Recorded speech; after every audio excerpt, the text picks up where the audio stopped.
Good morning, students. How are you? Hope you are very well at home. This is your Punjabi teacher from Vashisht School, Una. बेटा, आज हम पढ़ेंगे प्रभावशाली लिखन कौशल में से लेख रचना। पढ़ते हैं। लेख की है। लेख छोटे आकार दी उस वार्तक रचना का नाम है जिस विच किसी दिते गए विषय संबंधी जानकारी दी जाती है अथवा अपने विचार प्रगटाए जाते हैं। ये विचार एक खास तरतीब विच हुंदे हन। ठीक है बेटा, लेख रचना क्या है कि छोटे आकार की वार्तक रचना है ਜਾਂ उसनों कहा जाता है जिस विच किसी दिते गए कोई इन्होंने बेटा एक विषय होता है जिसके संबंध विच जानकारी दी जाती है जिसके बारे विच हमने अपने विचार साझे करने होंदे हन अथवा अपने विचार प्रगटाए जाते जो विचार होते हैं वो एक खास तरतीब विच हुंदे हन। नंबर 2 है लेख दे जरूरी पक्ष। लेख दे 3 जरूरी पक्ष होंदे हन। कौन कौन से हैं? पहले तो विषय जो विचार, आगे है एड़ा भाग है भाषा शैली। ठीक है, भाषा ते शैली 3 जरूरी चीज़ें होती हैं। सबसे पहले विषय के बारे में पढ़ेंगे। विषय विचार अथवा लेख विच प्रगट किया अनुभव लेख का बहुत जरूरी हिस्सा है। इस विच जीवन के किसी पक्ष नूं जां जीवन के किसी विचार नूं प्रगटाया जा सकता है। छोटी तो छोटी अते वड्डी तो वड्डी चीज़ उत्ते लेख लिखिया जा सकता है। एड़ा भाषा भी लेख का जरूरी पक्ष है।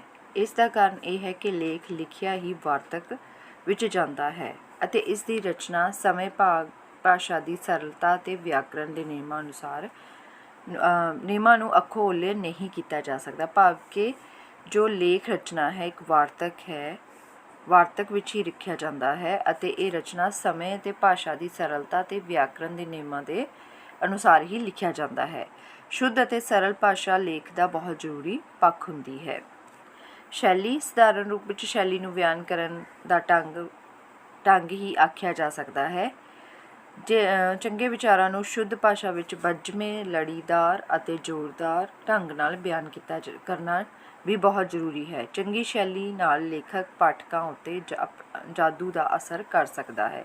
बेटा, इसमें यह बताया गया है कि साधारण रूप में जो शैली नूं बयान करने वाला ढंग जो साडा लेख रचना विच अपने विचारां नूं अते भाषा नूं जिस तरीके नाल असीं लड़ीबद्ध करते हाँ जां जिस तरीके नाल असीं बयान करते हाँ उसनूं असीं शैली कहते हाँ।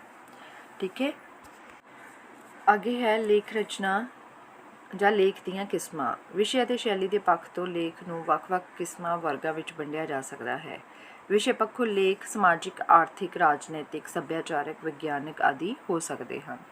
किसी समस्या नाल संबंधित होने कारण लेख ਨੂੰ समस्यात्मक भी कहा जा सकता है।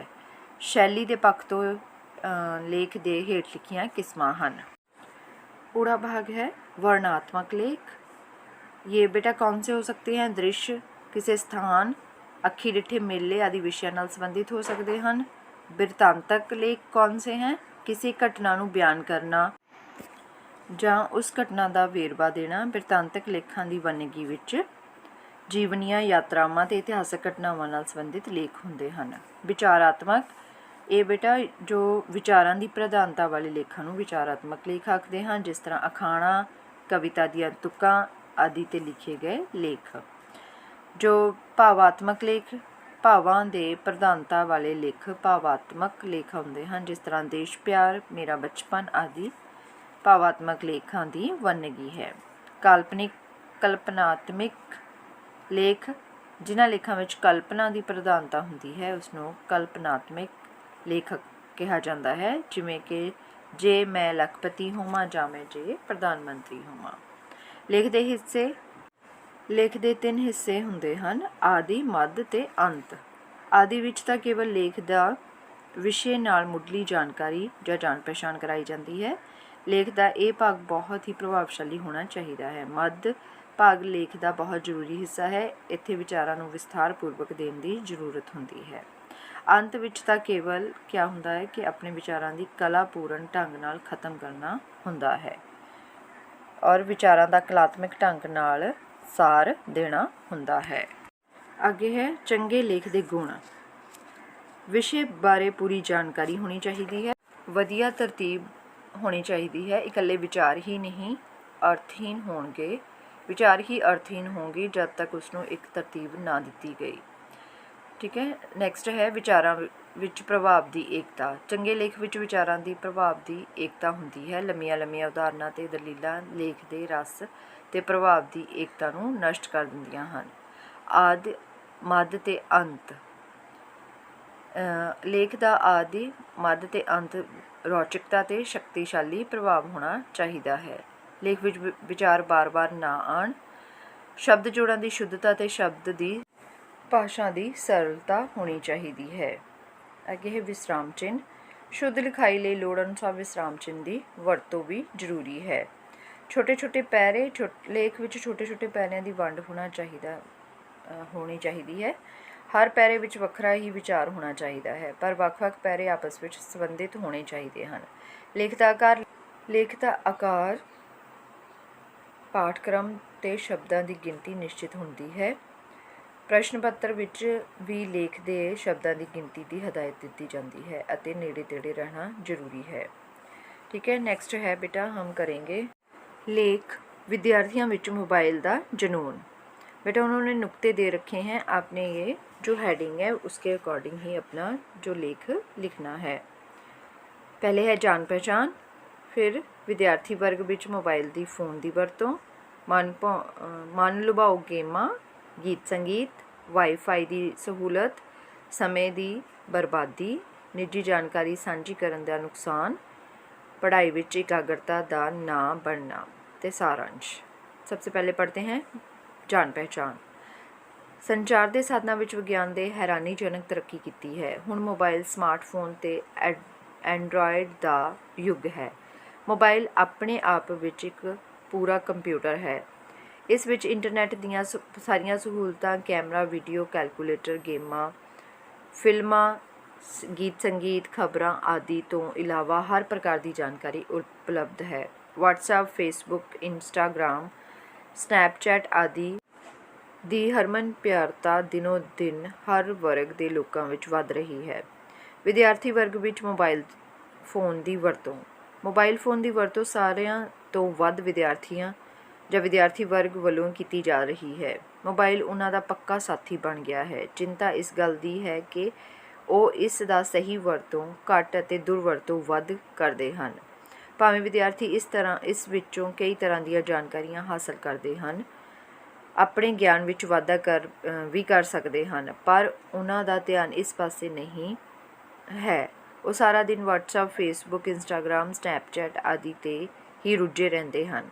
ਜਿਹੜੇ ਬੇਲੋੜੇ SMS ਔਰ ਤਸਵੀਰਾਂ, ਵੀਡੀਓ ਗੇਮਾਂ ਅਤੇ ਘਟੀਆ ਕਿਸਮ ਦੀ ਸਮੱਗਰੀ ਵੇਖਦੇ ਰਹਿੰਦੇ ਹਨ, ਉਹਨਾਂ ਨੂੰ ਇਹਨਾਂ ਦਾ ਚਸਕਾ ਜਿਹਾ ਪੈ ਗਿਆ ਹੈ ਜੋ ਨਸ਼ੇ ਨਾਲੋਂ ਵੀ ਭੈੜਾ ਸਿੱਧ ਹੋ ਰਿਹਾ ਹੈ। ਅੱਗੇ ਹੈ ਮਨ ਲੁਭਾਊ ਗੇਮਾਂ। ਇਸ ਵਿੱਚ ਕਈ ਤਰ੍ਹਾਂ ਦੀਆਂ ਮਨ ਲੁਭਾਊ ਗੇਮਾਂ ਵੀ ਹਨ, ਜਿਨ੍ਹਾਂ ਦੇ ਚੱਕਰ ਵਿੱਚ ਵਿਦਿਆਰਥੀ ਐਸੇ ਉਲਝੇ ਹਨ ਕਿ ਇਹਨਾਂ ਤੋਂ ਪਿੱਛਾ ਹੀ ਨਹੀਂ ਛੁਡਾ ਸਕਦੇ। ਇਹਨਾਂ ਨਾਲ ਵਿਦਿਆਰਥੀਆਂ ਦਾ ਸਮਾਂ ਵੀ ਬਰਬਾਦ ਹੁੰਦਾ ਹੈ ਅਤੇ ਦਿਮਾਗ ਵੀ ਥੱਕ ਜਾਂਦਾ ਹੈ। ਇਹਨਾਂ ਦੀ ਲੜੀ ਅੱਗੇ ਪਿੱਛੇ ਤੁਰੀ ਰਹਿ ਜਾਂਦੀ ਹੈ। ਇਹਨਾਂ ਦਾ ਨਸ਼ਾ ਕਦੇ ਵੀ ਨਹੀਂ ਉਤਰਦਾ। ਅੱਗੇ ਹੈ ਗੀਤ ਸੰਗੀਤ। ਗੀਤ ਸੰਗੀਤ ਦੀ ਸਹੂਲਤ ਨੇ ਵੀ ਹਰ ਇੱਕ ਨੂੰ ਆਪਣੇ ਕਲਾਵੇ ਵਿੱਚ ਲੈ ਲਿਆ ਹੈ। ਈਅਰਫੋਨ ਲਗਾ ਕੇ ਵਿਦਿਆਰਥੀ ਘੰਟਿਆਂ ਬੱਧੀ ਇਸ ਨੂੰ ਸੁਣਦੇ ਰਹਿੰਦੇ ਹਨ। ਸੁਣਨ ਵਾਲਾ ਇਸ ਵਿੱਚ ਇੰਨਾ ਮਸਤ ਹੋ ਜਾਂਦਾ ਹੈ ਕਿ ਉਸ ਨੂੰ ਆਪਣੇ ਆਲੇ ਦੁਆਲੇ ਦੀ ਕੋਈ ਖਬਰ ਸਾਰ ਹੀ ਨਹੀਂ ਰਹਿੰਦੀ। ਇਸ ਨਾਲ ਕਈ ਦੁਰਘਟਨਾਵਾਂ ਵੀ ਹੋ ਜਾਂਦੀਆਂ ਹਨ। ਵਾਈਫਾਈ ਦੀ ਸਹੂਲਤ ਨੇ ਇਹਨਾਂ ਦੇ ਜਨੂੰਨ ਨੂੰ ਹੋਰ ਵਧਾ ਦਿੱਤਾ ਹੈ। ਜਿੱਥੇ ਵੀ ਵਾਈਫਾਈ ਉਪਲਬਧ ਹੁੰਦਾ ਹੈ ਉੱਥੇ ਇਹਨਾਂ ਦਾ ਡੇਰਾ ਲੱਗ ਜਾਂਦਾ ਹੈ। ਸਮੇਂ ਦੀ ਬਰਬਾਦੀ। ਵਿਦਿਆਰਥੀ ਇਸ ਹੱਦ ਤੱਕ ਇਸ ਦੀ ਪਕੜ ਵਿੱਚ ਜਕੜੇ ਗਏ ਹਨ ਕਿ ਉਹਨਾਂ ਨੂੰ ਪੜ੍ਹਨਾ, ਲਿਖਣਾ, ਖਾਣਾ ਪੀਣਾ, ਸੌਣਾ, ਜਾਗਣਾ ਭੁੱਲ ਗਿਆ ਹੈ। ਸਧਾਰਨ ਗੱਲਬਾਤ ਰਾਹੀਂ ਘੰਟਿਆਂ ਬੱਧੀ ਸਮਾਂ ਬਰਬਾਦ ਕਰਨਾ ਆਮ ਜਿਹੀ ਗੱਲ ਹੋ ਗਈ ਹੈ। ਕੀਮਤੀ ਸਮੇਂ ਅਤੇ ਪੈਸੇ ਦੀ ਬਰਬਾਦੀ ਦਾ ਧਿਆਨ ਵਿੱਚ ਰੱਖਿਆ ਹੀ ਨਹੀਂ ਜਾਂਦਾ।